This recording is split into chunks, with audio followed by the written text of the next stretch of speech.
కాసేపట్లో సీఎం కేసీఆర్ నాగర్ కర్నూలు జిల్లాలో పర్యటించనున్నారు. రాబోయే ఎన్నికల్లో 100 సీట్లు గెలిచి రికార్డు సృష్టించేది బీఆర్ఎస్ పార్టీ అయి ప్రభుత్వమని విప్ గువ్వల బాలరాజు అన్నారు. ప్రతిపక్షాలకు డిపాజిట్లు కూడా రావని అన్నారు. ఉమ్మడి పాలమూరు జిల్లాలో 14 నియోజకవర్గాల్లో బీఆర్ఎస్ జెండా ఎగరవేసి ముఖ్యమంత్రి కేసీఆర్కు గిఫ్ట్ ఇస్తామంటున్న ప్రభుత్వ విప్ గువ్వల బాలరాజుతో మా ప్రతినిధి హరిశంకర్ ఫేస్ టు ఫేస్. సేపట్లో నాగర్ కర్నూలు జిల్లాలో ముఖ్యమంత్రి కేసీఆర్ పర్యటన ప్రారంభమవుతుంది. స్థానిక ఎమ్మెల్యే మరి జనార్దన్ రెడ్డితో పాటు ప్రభుత్వ విప్ అచ్చంపేట ఎమ్మెల్యే గోల బాలరాజు దగ్గరుండి యొక్క పనులను పర్యవేక్షిస్తున్నారు. సాయంత్రం 6 గంటలకు సభ ప్రారంభం కాబోతుంది. ఉమ్మడి పాలమూరు జిల్లాలో ఉన్నటువంటి 14 నియోజకవర్గాల నుంచి కూడా పెద్ద ఎత్తున పబ్లిక్ తరలించేందుకు కూడా ఏర్పాట్లు కొనసాగుతున్న పరిస్థితి ఉంది. ప్రధానంగా సభాస్థలం వద్ద సుమారు 1,00,000 నుంచి 1,50,000 మంది హాజరవుతున్న నేపథ్యంలోనే పెద్ద ఎత్తున పబ్లిక్ అన్ని ఏర్పాట్లు చూస్తున్న పరిస్థితి ఉంది. ప్రస్తుతం మనతో మాట్లాడడానికి ప్రభుత్వ విప్ అచ్చంపేట గోల బాలరాజు ఎమ్మెల్యే మనతో ఉన్నారు. మాట్లాడదాం. సార్ చెప్పండి, సాయంత్రం జరగబోయే సభ ఏ విధంగా ఉంది? ఎన్నికల శంకారావంగా భావించవచ్చా దీన్ని? ఎవరి ఊహకందని విధంగా భారీ బహిరంగ సభ నాగర్ కర్నూలు జిల్లా కేంద్రంలో జరగబోతా ఉంది. ప్రధానంగా ముఖ్యమంత్రి గారు గత 9 సంవత్సరాల పాలనలో ఈ దశాబ్ది ఉత్సవాలను జరుపుకుంటున్నటువంటి ఈ సందర్భంలో దశాబ్ది ఉత్సవాలను పురస్కరించుకొని మా జిల్లాకు వచ్చినట్టుగా ప్రజలు భావిస్తూ ఉన్నారు. ఎడారిగా ఉన్నటువంటి వలసలకే పరిమితమైనటువంటి ఉమ్మడి మహబూబ్ నగర్ జిల్లా, నాగర్ కర్నూలు జిల్లా ఈరోజు వలసలు వాపసు వచ్చి అద్భుతమైనటువంటి రీతిలో రైతాంగం తమ జీవన శైలిని మార్చుకున్నారు. కాబట్టి కృతజ్ఞతగా ముఖ్యమంత్రి గారి సభను దిగ్విజయం చేయడానికి తండోపతండాలుగా తరలి వస్తూ ఉన్నారు. ప్రధానంగా చూసినట్టయితే 1,50,000 జన సమీకరణ జరుగుతూ ఉంది.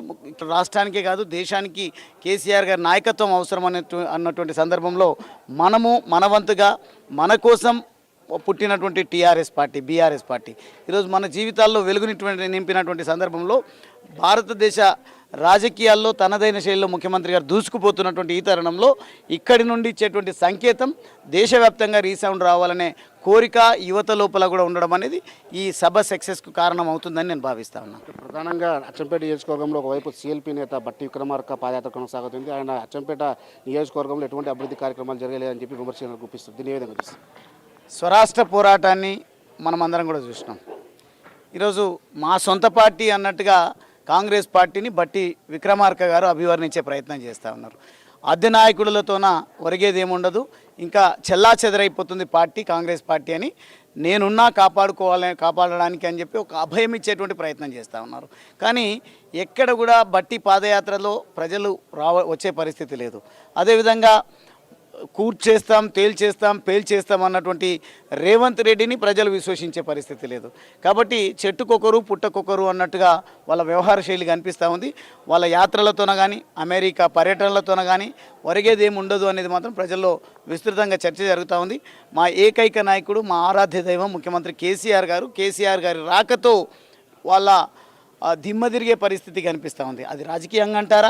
గతంలో ఉన్నటువంటి వాళ్ళు చేసిన 60 సంవత్సరాలు 55 సంవత్సరాల పాలనలో ఈ తెలంగాణకు ప్రత్యేకంగా నాగర్ కర్నూలు జిల్లాకి ఏం చేసిండ్రు, అచ్చంపేటకి ఏం చేసిండ్రు, కొల్లాపూర్ కల్వకుర్తికి ఏం చేసిండ్రో ప్రజల లోపల చర్చ జరుగుతూ ఉంది. ఈ పాదయాత్రలతో మాత్రం ఒరిగేదేం లేదు. ఖచ్చితంగా ఈ పాదయాత్రలను ప్రజలు ఈ మీటింగ్తో పోల్చినట్టయితే వీళ్ళతో అయ్యే పని కాదు అని చెప్పేసి నిర్ధారణకు వచ్చి కొంత గొప్ప డిపాజిట్లు దక్కించుకునేటువంటి అవకాశం ఉన్న ఈ సభతో వాళ్ళు పోటీ నుంచే వైదొలిగేటువంటి అవకాశం కనిపిస్తుంది అనేది మాత్రం నాకు అనిపిస్తూ ఉంది. ఒకవైపు వలసల జిల్లాగా ఉన్న పాలమూరును వనరు జిల్లాగా మార్చామని చెప్పి బీఆర్ఎస్ పార్టీ నేతలు ఉంటే వలసలు ఇప్పటికీ కొనసాగుతున్నాయి. ఏం సాధించారని దశాబ్ది ఉత్సవాలు చేసుకుంటారు ప్రతిపక్షాలు విమర్శ. దీని ఏ విధంగా చూస్తారు?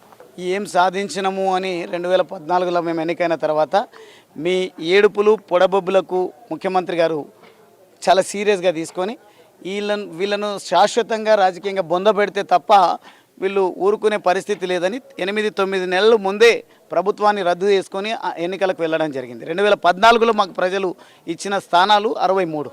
మేము అధికారంలోకి వచ్చి 4 సంవత్సరాల పైచిలుకు పాలనలో అద్భుతాలు సృష్టించిన ముఖ్యమంత్రి గారని ప్రజలు మమ్మల్ని 88 స్థానాలు మాకు కట్టబెట్టడం జరిగింది.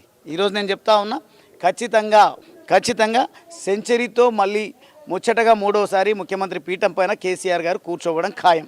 సాయంత్రం జరగబోయే సభలో పాలమూరు జిల్లాకు వరాలు ఏ విధంగా కురిపించబోతున్నారు? ఎటువంటి అంశాలను ఆయన జిల్లాకు సంబంధించి మాట్లాడబోతున్నారు? పాలమూరు జిల్లా నుండి ప్రాతినిధ్యం వహించినప్పుడే తెలంగాణ రాష్ట్రాన్ని సాధించిన అనేది అమితమైన ప్రేమ ముఖ్యమంత్రి గారికి ఉంటుంది. కాబట్టి వారి కురిపించేటి వరాల జల్లును ఊహించుకోలేము. వారి నోటి నుండి వింటేనే ప్రజల లోపల బాగా సంతోషం కలుగుతుంది. ఇది మొత్తంగా ఏదైతే సభ నుంచి ఉద్దేశించి కూడా ఏదైతే ముఖ్యమంత్రి కేసీఆర్ వరాల జల్లు కురిపించే అవకాశాలు ఉన్నాయని కూడా చెప్తున్నటువంటి పరిస్థితి ఉంది. ప్రధానంగా 150,000 మందితో సభ నిర్వహించడం కూడా ఎంతో ప్రతిష్టాత్మకంగా తీసుకున్నట్లు కూడా తెలుస్తుంది. మొత్తంగా ఉమ్మడి పాలమూరు జిల్లాను టార్గెట్ చేసుకుని అన్ని రాజకీయ పార్టీలు సభలు సమావేశాలు పాదయాత్రలు నిర్వహిస్తున్న నేపథ్యంలో ముఖ్యమంత్రి కేసీఆర్ పర్యటన, ముఖ్యమంత్రి కేసీఆర్ ప్రసంగం ఏ విధంగా ఉండబోతుంది అనేది ఒక ఉత్కంఠమైన వాతావరణం అయితే కొనసాగుతుంది. ఇది ఇక్కడ ఉన్న తాజా పరిస్థితి. కెమెరా పర్సన్ రాజశేఖర్తో హరిశంకర్, ప్రైమ్ 9, నాగర్ కర్నూలు సభాస్థలం నుండి.